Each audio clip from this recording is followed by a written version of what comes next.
Morning students, welcome back in the class of computer science and we are in the chapter number 4, that is more about Adobe Photoshop.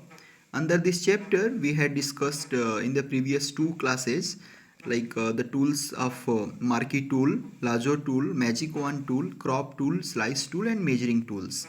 So these are some tools which we have already discussed in the previous classes. So today we will discuss the third part of this chapter. So just I'm coming on that part. So this is part 3 and today is 18th of August, the day is Wednesday. Under this part we will discuss about the red eye tool. So red eye in portrait is curved when the flash source is used too close to the lens axis and the pupils of the eye are wide open. कई बार क्या होता है कि जब हम image ले रहे होते हैं किसी भी पोर्ट्रेट में, अगर हम कोई फ्लैश सोर्स से जब लाइट देते हैं तो कई बार हमारी जो आंखें हैं वो वाइडली ओपन हो जाती हैं और इसकी वजह से जो हमारी आंखों में एक आंखें जो हैं वो रेड कलर की हो जाती हैं. So one way to avoid this happening is to set your camera flash to red eye mode. तो एक तरीका तो ये है कि अगर ये आप रेड आई नहीं लाने देना चाहते हैं फोटोग्राफ्स में, तो पहला तरीका ये है कि आप जो है वो कैमरे में आपके रेड आई मोड होता है, अगर वो अवेलेबल है तो आप उसको ऑन कर लीजिए. तो इससे क्या होगा, स्पेशली ये आर्टिफिशियल इंटेलिजेंस है कैमरे का कि वो जो है उस आई रेड आई जो आ रहा था उसमें उसको वो नेचुरल आइज में कन्वर्ट करेगा. थर्ड है कि the camera will usually pop up a single और short stories of flashes just before firing the main camera flash exposure. So failing that, अगर ऐसा नहीं हो पाता है, अगर आपके कैमरे में रेड आई अवेलेबल फीचर नहीं है, सो आप क्या कर सकते हैं, the red eye tool in Photoshop is an easy to use tool for removing red eye from the photographs that have been taken with a direct flash source. तो अगर आपके कैमरे इतना एडवांस नहीं है कि उसमें रेड आई टूल है, सो आप फोटोशॉप एडोब फोटोशॉप के अंदर ये टूल पाया जाता है रेड आई टूल, और ये क्या करता है, इससे आप इजीली रेड आई जो फोटोग्राफ्स में आ गई हैं उनको आप रिमूव कर सकते हैं. तो कैसे करेंगे, इसके लिए follow these steps to a quick way to get the red out and restore your image to a less zombie look like. So step 1 कहता है open the original photo with red eye showing. तो सबसे पहले तो आप उस photo को open करिए जिसमें रेड आई शो किया जा रहा है. स्टेप 2 कहता है select the red eye tool, और इसके बाद से जब आपका फोटो ओपन हो गया है तो रेड आई टूल आप सेलेक्ट कर लीजिए, टूल बॉक्स में आपको मिलेगा. थर्ड है using the default setting click the red portion of the I in your image. तो जब आपका रेड आई टूल सेलेक्ट हो जाए तो बहुत ही सिंपल है, आप उसको लेके आइए अपने इमेज पे और जहाँ पे भी रेड आई दिखा रहा है वहाँ पे बस क्लिक कर दीजिए. थोड़े देर के प्रोसेस के बाद ऑटोमेटिकली आप देखेंगे कि वो जो आई है आपकी वो नेचुरल कलर में चेंज हो गई है. So click the red portion of the eye in your image. This one click tool darkens the pupils and retains the tonality and texture of the eye. If you are happy with the results, take one or both of the following options. Pupil size. Use the slider to darken or lighten the color of the pupil. Step 4. If all goes well, your image is now cured of the dreaded red eye. सो आपकी आंखों से जो red आई दिख रहा था वो अब दूर हो चुकी हैं अगर आपने इस तरह से रेड आई टूल का यूज किया है. इसके बाद से है magic eraser tool. So Adobe Photoshop's magic eraser tool provides you with a quick and easy way to change a picture's background और other colour area with just a few clicks.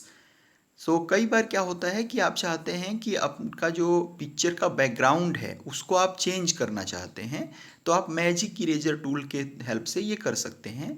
Step 1 कहता है कि in the tool box select the magic eraser tool. तो tool box में से आपको magic eraser tool select कर लेना है. स्टेप 2 कहता है click on the area to erase, और जिस एरिया को आप इरेज करना चाहते हैं उस एरिया पे क्लिक करिए. स्टेप 3 कहता है continuous check box on the options बार.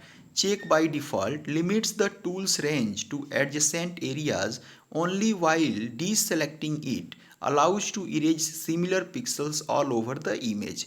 तो बैकग्राउंड में जो बैकग्राउंड होगा आपका उस पर सिमिलर पिक्सल्स आए होंगे, आप उस बैकग्राउंड को रिमूव करना चाहते हैं, तो ये आर्टिफिशियल इंटेलिजेंस ही है इसकी कि जब आप इस पर क्लिक करेंगे तो जो भी सिमिलर पिक्सल्स होंगी वो इमेज से रिमूव कर दिए जाएंगे। In the option bar you can also set tolerance, the tool sensitive and stroke opacity. Step 5 कहता है anti aliased option smooth edges of erased areas. तो इस तरह से करके आपका जो बैकग्राउंड है वो इरेज हो जाएगा। इसके बाद से है blur tool. Blur tool is use to soften a small flaw और rough edge of an image. तो कोई भी अगर इमेज है उसमें से जो सॉफ्टन एरिया है उसका, अगर आप उसको चाहते हैं कि अगर कोई उसमें स्मॉल फ्लॉ आ गया है, ब्लर आप देख रहे होते हैं जब आप कोई भी पिक्चर लेते हैं और अगर आपका कैमरा थोड़ा सा उसमें मूवमेंट हो जाता है तो पिक्चर बहुत ही क्लियर नहीं आता है, तो उसी को हम बोलते हैं पिक्चर ब्लर हो गया है। तो अगर आप इस तरह का कुछ स्मॉल एरर, स्मॉल फ्लॉ आपके एजेस में आ गया है तो आप ब्लर इफेक्ट के थ्रू इसको सही कर सकते हैं। We can add a little blur, और अगर आप किसी एलिमेंट में, किसी इमेज में, किसी ग्राफिक्स में ब्लर इफेक्ट ऐड भी करना चाहते हैं तो आप कर सकते हैं, जिससे कि ये लगे कि ये मूवमेंट के कंडीशन में था। ब्लर इफेक्ट के आने से वो जो ऑब्जेक्ट होगा वो ऐसा लगेगा कि वो मूवमेंट के कंडीशन में है। So we can add a little blur to an element to make it appear moving when it was photographed. We can also blur portions of an image to bring attention to another part of the image।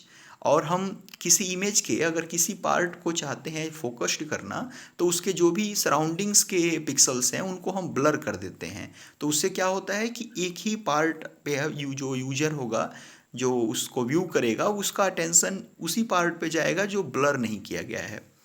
Blur tool works by decreasing contrast among the adjacent pixels of the blurred image। तो blurred कैसे काम करता है, वो अपने जो surrounding के pixels होते हैं, सिमिलर पिक्सल्स, उनके कंट्रास्ट को लो कर देता है। To blur an image we follow these steps. और अगर आप किसी इमेज को ब्लर करना चाहते हैं तो आपको ये स्टेप्स फॉलो करने होंगे। स्टेप 1 कहता है select the blur tool from the tool box. Tool box से ब्लर टूल को सिलेक्ट करिए। स्टेप 2 कहता है click on the down arrow near brush and select any brushed away from the option bar. उसके बाद से क्या करिए, ब्लर टूल पे क्लिक करने के बाद किसी भी एक ब्रश को आप सिलेक्ट करेंगे।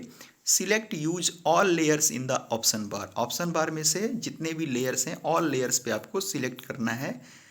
Step driving over the path of the image to be blurred. और उसके बाद से आप अपने ब्रश टूल को मूवमेंट वहाँ पे करेंगे जहाँ पे आप ब्लर करना चाहते हैं इमेज को। तो इस तरह से आप किसी भी पिक्चर को जो कि क्लियर नहीं है या आप अपना ब्लर्ड इफेक्ट देना चाहते हैं उस पर, सो आप उस इमेज को ब्लर कर सकते हैं। इसके बाद से है शार्पेन टूल। तो the sharpen tool increases the contrast among adjacent pixels to give the feeling that things are sharper. We must use a light hand and sharpen very small areas as it may lead to grainy and noisy images. To sharpen any part of the image, we follow these steps। तो अगर आप किसी image के जो contrast है, उस adjacent pixels हैं, उनको आप शार्पेन करना चाहते हैं, वो उनमें ज़्यादा ब्राइटनेस देना चाहते हैं, तो आप ये स्टेप्स फॉलो कर सकते हैं। Right click the blur tool and select the sharpen tool. तो आपको ब्लर टूल पे राइट क्लिक करना है और उसमें से शार्पेन टूल को सिलेक्ट करना है। स्टेप 2 कहता है click on the down arrow near the brush and select any brush tip from the option bar. Step 3 है select use all layers in the options bar. All layers आपको options bar में से select करना है। Step 4 है drag the mouse over the part of the image to be sharpened. और उसके बाद से माउस को आप क्या करिए, पार्ट ऑफ द इमेज पे ड्रॉ करिए जहाँ पे आप शार्पेन करना चाहते हैं, ब्राइटनेस जहाँ पे इंक्रीज करना चाहते हैं। इस तरह से करके आपका जो इमेज है उसमें आप एक पार्ट ऑफ द इमेज पे उसको शार्प कर सकते हैं। सो इसी पे बेस्ट हमने ये 3 शार्ट आंसर टाइप क्वेश्चंस दिए हैं। फर्स्ट है why we use sharpen tool. Sharpen tool का यूज हम क्यों करते हैं आपको ये बताना है। Write the steps to sharpen any part of the image. और अगर किसी पार्ट ऑफ द इमेज को शार्पेन करना हो तो क्या स्टेप्स राइट करने होंगे, आपको ये भी राइट करना है।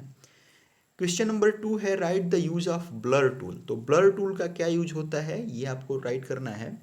क्वेश्चन नंबर 3 है how can we change the background of an image with the help of magic eraser tool. और मैजिक इरेजर टूल की हेल्प से हम कैसे किसी पिक्चर का बैकग्राउंड चेंज कर सकते हैं ये आपको बताना है। सो आज के इस वीडियो में बस इतना ही। Thanks for watching this video. Thank you.